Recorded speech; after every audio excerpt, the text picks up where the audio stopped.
اب آگے چلتے ہیں جی، قربانی کی تاریخ کے اوپر اور قربانی کے پس منظر کے اوپر ایک کلپ میری نظر سے گزرا، معتبر عالم ہے، میں ان پہ تنقید نہیں کرتا، لگا ایسا، میں حسن ظن رکھوں گا ان کی ایسی نیت نہیں ہوگی، انہوں نے قربانی کے پس منظر میں صرف ہر امت کی قربانی بتا دی قرآن کریم کی آیت کے حوالے سے کہ وَلِكُلِّ أُمَّةٍ جَعَلْنَا مَنْسَكًا لِيَذْكُرُوا اسْمَ اللَّهِ عَلَى مَا رَزَقَهُم مِّن بَهِيمَةِ الْأَنْعَامِ، قرآن کریم کی آیت ہے، سورۃ الحج ہے۔ اللہ تعالیٰ کہتے ہیں ہم نے ہر امت کے اندر یہ قربانی کا عمل رکھ دیا تھا۔ کیوں؟ ہم نے ہر امت کے اندر یہ قربانی کا عمل رکھا تھا کہ وہ اللہ کے عطا کردہ جانوروں کے اوپر اللہ کا نام لے کے ذبح کریں، لا الہ الا اللہ، اللہ کا نام لے کے ذبح کریں، یذکروا اسم اللہ علی ما رزقہم من بہیمۃ الانعام۔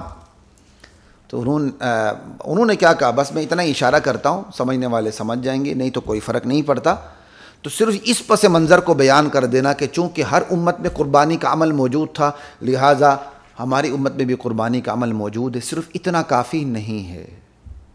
یہ قربانی کی دور کی تاریخ ہے کہ آدم علیہ السلام سے قربانی کا سلسلہ چل رہا ہے، اور باقاعدہ قرآن اس کا ذکر بھی کرتا ہے، دوسرے مقامات پر بھی کرتا ہے، اس وقت تفصیل کا موقع نہیں۔ لیکن یہ جو قربانی پہلی امتوں سے چلتے چلتے ہمارے جو نبی علیہ السلام کی امت ہے، ہم آخری امت جو ہم تک پہنچی ہے، تو یہ ہماری خوش قسمتی ہے کہ اس پہلا جو عمل آدم علیہ السلام سے چلا آ رہا ہے، اس کے اندر ایک اضافی عمل بھی شامل ہو گیا۔ وہ کیا؟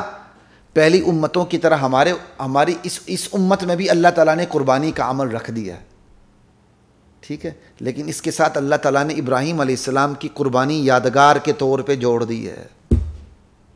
کتنی بڑی فضیلت حاصل ہے اس امت کو کہ ہماری جو قربانی ہے وہ پہلی امتوں کی قربانی کا تسلسل ہے، ہر امت میں قربانی رہی ہے، تو لہٰذا ہماری امت میں بھی قربانی ہے۔ جیسے ہر امت میں روزہ رہا ہے، تفصیلات مختلف ہیں، تو اس امت میں بھی روزہ کا عمل ہے، تو پہلی امتوں میں بھی قربانی کا عمل تھا، ہماری امت میں بھی قربانی کا عمل آ گیا، ہماری اس امت میں بھی قربانی کا عمل آ گیا، لیکن اس امت کی قربانی کو بہت بڑا شرف یہ حاصل ہے کہ اس امت کی قربانی کے ساتھ ابراہیم علیہ السلام جو اپنے بیٹے کو قربان کرنے لگے تھے، اس قربانی کو جوڑ دیا گیا، یہ بات کرنے لگا۔ یہ ہے، اگر ہم اس کو یہ کہیں، ایک قربانی کی دور کی تاریخ ہے جو ہر امت میں چلی آ رہی ہے، ایک قربانی کی یادگار ہے، وہ یہ ہے اللہ کے حکم سے یہ جو ہم 10 ذی الحجہ کو قربانی کرتے ہیں، اسی دن اسی تاریخ کو ابراہیم علیہ السلام نے اللہ کے حکم سے اپنے بیٹے کو لٹا دیا تھا جانور کی طرح ذبح کرنے کے لیے، جس طرح جانور کو ذبح کرتے ہیں۔ فلما اسلم وتلہ للجبین، اللہ تعالیٰ کو یہ ادا اتنی پسند آئی، ساتھ یہ بھی کہہ دیا قد صدقت الرؤیا، ابراہیم تم نے اپنے خواب کو سچا کر دکھایا، سلام علی ابراہیم، ابراہیم تجھے میرا سلام ہو، اللہ سلامتی بھیج رہے ہیں ابراہیم علیہ السلام پر، لا الہ الا اللہ۔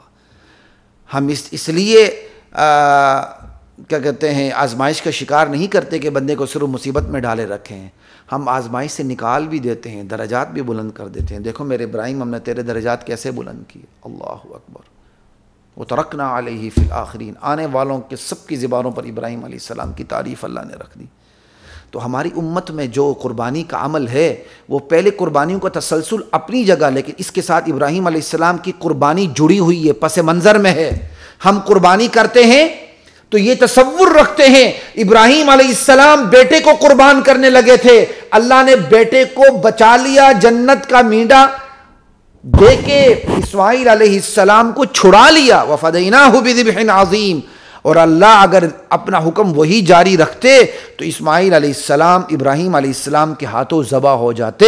بالکل اسی طرح اگر اللہ اس عمل کو آج بھی جاری رکھتے تو ہم میں سے ہر شخص اپنے بیٹے کو قربان ضرور کرتا، لیکن یہ اللہ کا احسان ہے، یہ اللہ کا احسان ہے، یہ اللہ کا احسان ہے، اللہ تعالیٰ نے مجھے، آپ کو اور ابراہیم علیہ السلام کو، اسماعیل علیہ السلام کو، سب کو اللہ تعالیٰ نے اس آزمائش سے بچا لیا کہ باپ اپنے بیٹے سے بیٹے کو اپنے ہاتھوں سے ذبح کرے.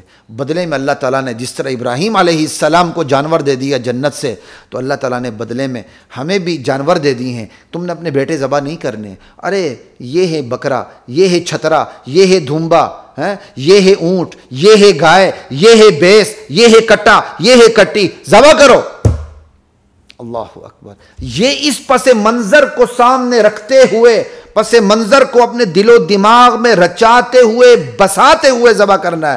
پھر ابراہیم علیہ السلام کے عقیدے کو، ایمان کو، شعور کو اپنے دل و دماغ میں زندہ رکھتے ہوئے ذبح کرنا ہے. لا الہ الا اللہ واللہ اکبر. یہ ہے قربانی کی یادگار. ٹھیک ہے نا.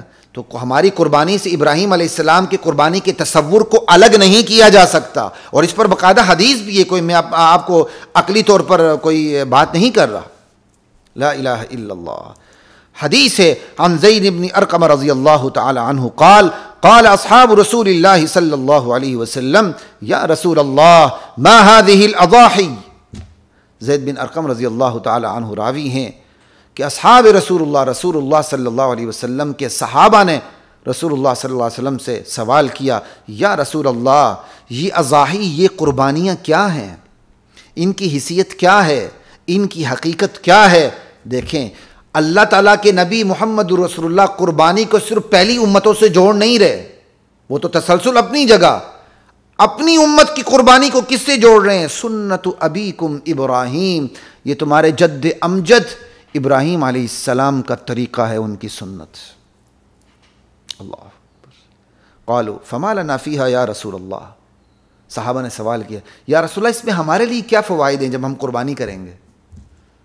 آپ صلی اللہ علیہ وسلم نے ارشاد فرمایا بکل شعرۃ حسنہ، ہر بال کے بدلے نیکی ہے. اب دھومبا ٹھیک ہے، اس میں تو جو اون ہوتی ہے وہ تو بہت زیادہ ہوتی ہے، بکرے میں کم ہوتی ہے. ٹھیک ہے. اب دیکھو نا ثواب کس میں زیادہ ہے، بکرے میں ہے کہ دھمبے میں ہے؟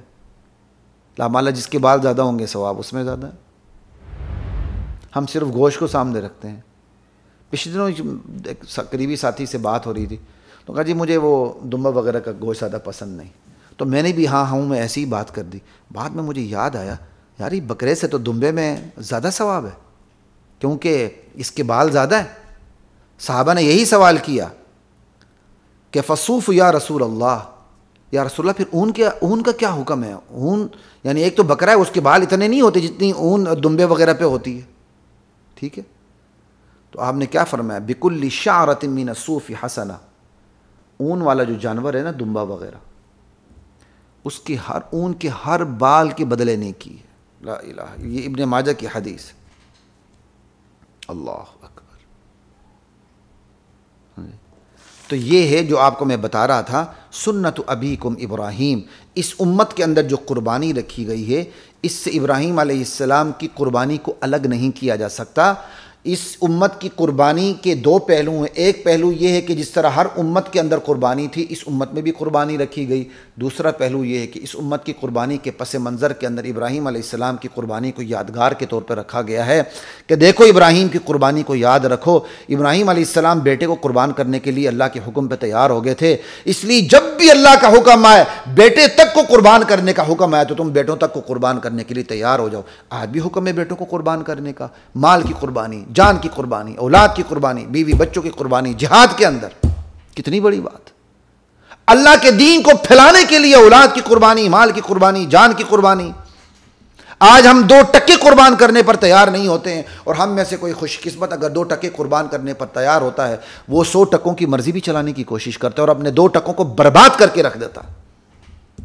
لا الہ الا اللہ. تو اس امت کے کی جو قربانی اس کے ان 2 پہلوؤں کو سامنے رکھیے.